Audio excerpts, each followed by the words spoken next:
Hey Hope staff, this is Chris Chansey and I am the Southeast Development Rep for Hope, and I just wanted to share an encouraging story with you with an exciting turn of events over the last week. So some of you may have heard of Catalyst. It's a Christian leadership conference, and Hope was invited to attend the conference in Atlanta. There's about 13,000 people attending this year, and we were invited to have a prime location and to play an important role. They asked us to share the story of hope and what God's doing through hope around the world, and they wanted us to do it in a specific way. They wanted us to sell a certain product there to invite people into that story. And so Becky at the home office at CSU, she went over to Rwanda and worked out a deal with a co-op of Rwandan potters, and they made 900 mugs, Rwandan mugs, for us to sell at Catalyst. They look a lot like this. And so she got those mugs back over to Atlanta. She came down and she joined my wife Sarah and I, and we set up shop at Catalyst on Thursday this past week and began selling these mugs and sharing the story of hope with anyone who would walk by our booth there. And Thursday was great. We sold probably about 150 of the 900 mugs and got to share Hope's story with lots of people. And so that was exciting. But as we came back on Friday, I drove my truck because I was expecting to have to bring home boxes of Rwandan mugs, and really wasn't sure what we were going to do with all those. And so we set up shop on Friday. Becky actually had a potter's wheel, and she was throwing pottery there.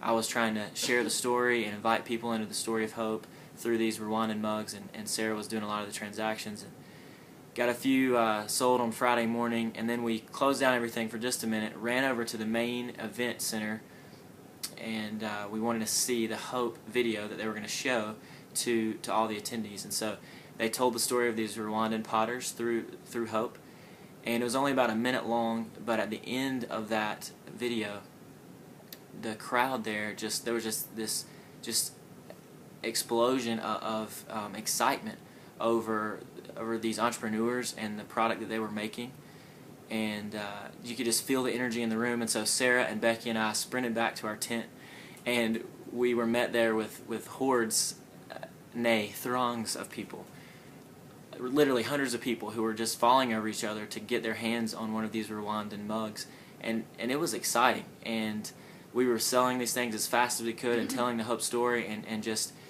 it was so exciting. It was exhilarating. And as the dust settled, about an hour and a half later, we had completely sold out of all the mugs that we had brought from Rwanda. And I praise God for the favor that He provided us and gave to us during that time. But it leaves me with one thought that I want to share with you. The message of hope is resonating more than ever before with our culture.